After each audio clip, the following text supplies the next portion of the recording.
Hi everyone, I hope everyone is doing well. Just a reminder that if you like what you're seeing, please like and subscribe this channel and like these videos. The more likes and subscriptions I get, the more likely I can maybe make a little bit of money off of those. And yeah, remember to click the links on the in the description, especially the bookshop.org link, because if you buy a book through my book site, I can get a little bit of money from that and maybe buy some books for myself. Reminder, if you're in Canada, you cannot get it directly to you, but you can get it to an American address. So if you live near the border or in relatively close driving range, you can find they have these little, I don't know, ship happens like they have in Sumas, Washington, or that sort of thing, where you can get a U.S. address where you can send things to that gives you an American address. If you live in the UK, you're also able to get books directed to you. I don't know why they don't have a Canadian link up. It would be really great if they did. They could partner up with some independent bookstores here in Canada. That would be wonderful. Anyways, today's book is the Book of Negroes. It's also published under the title Someone Knows My Name. The author is Lawrence Hill. I don't know what he has published recently, but he is known to do Afro-Canadian books. One of his more well-known books before this was Any Known Blood. He's a academic, I believe. Mostly, he writes a lot of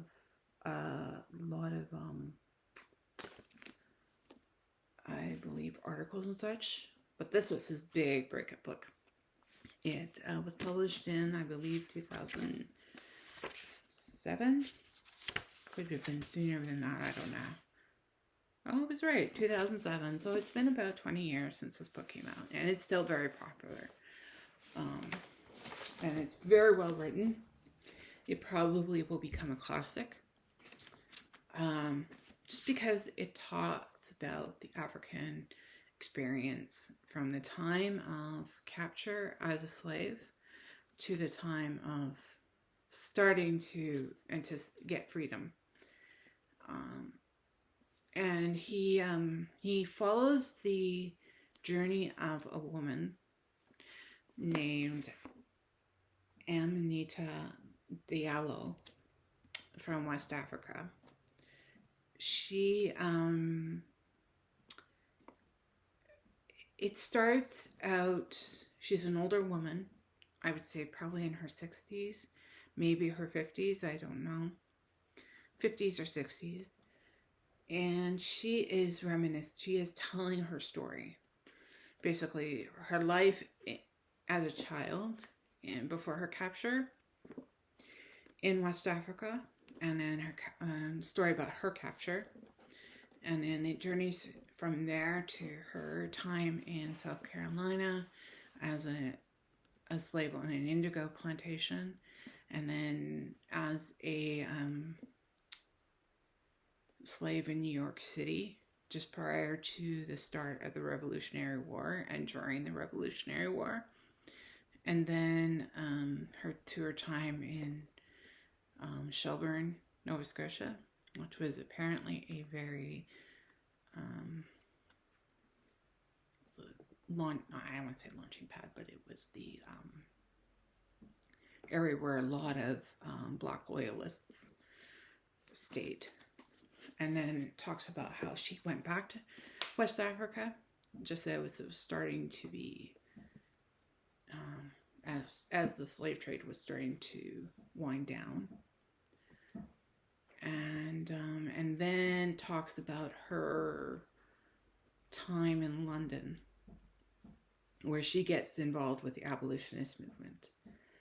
I think that's all I can say about it. That's what it basically is about. It's a very fascinating book. She tells the story is really well told. I gave it a 4.5. Very often people give this 4.5 or 5 stars. Just really well written and really, it's really well told. It's just overall, it's really good book. It is a little slow in the beginning. The author tends to just ramble a little bit, just a little bit, not terribly much, but there is some rambliness, unfortunately, as usually there sometimes is, but with authors. Only nothing you can really do about that. It takes place over about a 60-year period, I believe, from about 1747 or 45, I think, to about 1800. So it's about a 60-year period. And it won a reading competition. It's more like a defending. How would I describe Canada Reads? Every year, our national broadcaster has a thing called Canada Reads. And they pick 5 books. And they pick 5 celebrities to defend a book. And they basically, each day, they have to, one book gets knocked off until the end, until one is finished. And one is the winner. And in 2009, this was the winner. A more recent winner was Ducks by, I can't remember her name, but a individual from Nova Scotia who had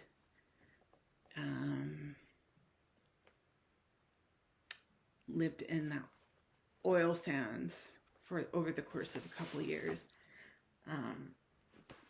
So yeah, that's what it is. It's really good. It's a great competition. Some great books have come out of there. And what represents Canada? I think that's mainly how does this book represent Canada, and how does this represent the Canadian experience?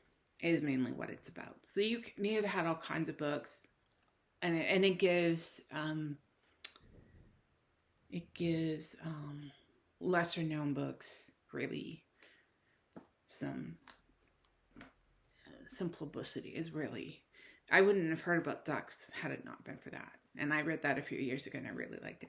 Oh, this is my animatronic cat, Ginger, if you're wondering who that is. So, anyways, really good book. Excellent read.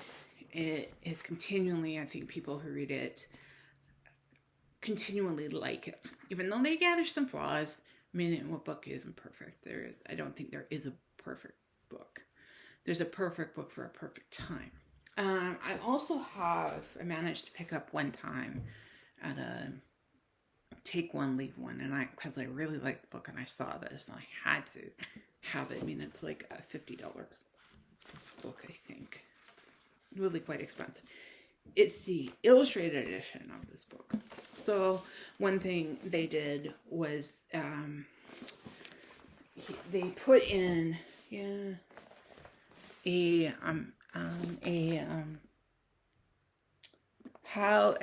how the slaves were stowed. You probably really can't see it well, but figure 1 is a longitudinal section, so and the next 2 are the plans of how slaves were to be transported. And it's quite gruesome, and it's like exactly as they tell you. These are actual documents. And they give you, there's 7 different figures. And it's really quite harrowing that you would put human beings like this. And and this is what the thing says here. It says opposite drawing of the British slave ship Brooks, which carried as many as 609 captives at a time. This is one of the most detailed drawings available of a slave ship. In the 18th century, Britain was the world's dominant slave trading nation. the abolitionist trait Thomas Clarkson used an image of the cross-section of a slave ship in his campaign to end the British slave trade. So yeah, it was used for good and ill, but mostly ill. I really liked the book. Like I said, I mean, I liked it so much that, yeah, I got the illustrated edition of this book. They also show, in this one, they show, I think this is the actual, they actually show what the Book of Negroes would have looked like in a ledger form. So you can imagine her writing all these people down.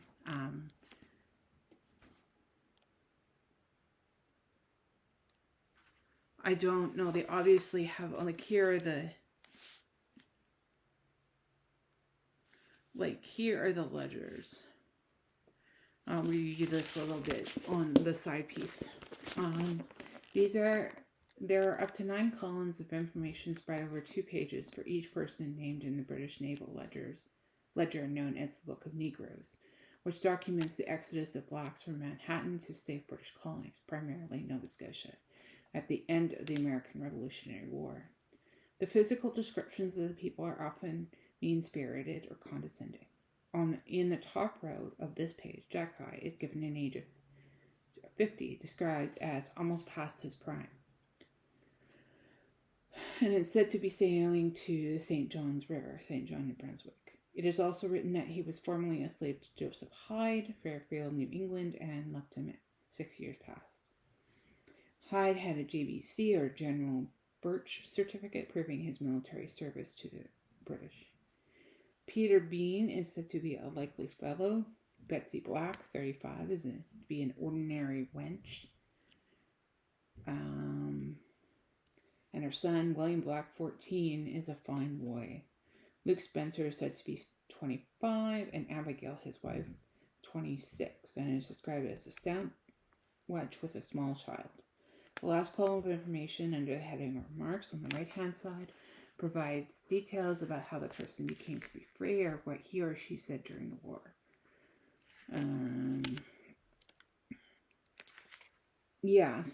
It's the illustrated edition is quite detailed. They have various and sundry, not only things like the cross section and the ledger. They also have maps. They also have drawings and various paintings that have been depicted throughout time, I guess you call it. Those various sundry illustrations of how life was like, and there's examples of advertisements,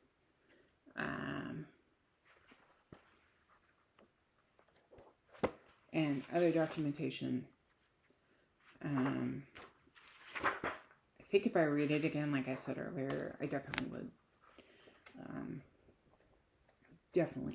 definitely use this edition instead, just because that would help me and it would help you contextualize the book. But if you can't find it, that's fine too. You can always look at this stuff online, I would think. And anyways, it's a very nice resource. I never really looked at it. Ha ha ha ha ha ha ha. Anyways, it's running a little long today. I'm sorry for that. I normally try to keep these under about 10 minutes. But in any case, really like this book. It's one of my favorites. It's one that has really stuck with me throughout the years, and I hope you can pick it up somewhere. If you can pick it up through my bookshop.org, and I support a small independent bookstore, I would greatly appreciate that. For now, please once again, Please remember to subscribe if you like what you're seeing, and to recommend this to other people, this video recommend the channel to other people, please. It would be really helpful. And I recommend visiting my various links. I'm thinking about getting Patreon, but I'm not certain. I'm also thinking of some other things to get in some more subscribers. But if you have any ideas and any way you can help me with setting up some of that stuff, I'd be greatly appreciated. Anyways, that's it for now. Sorry this has run a little longer than usual. I hope to talk to you soon, and happy reading. Bye for now.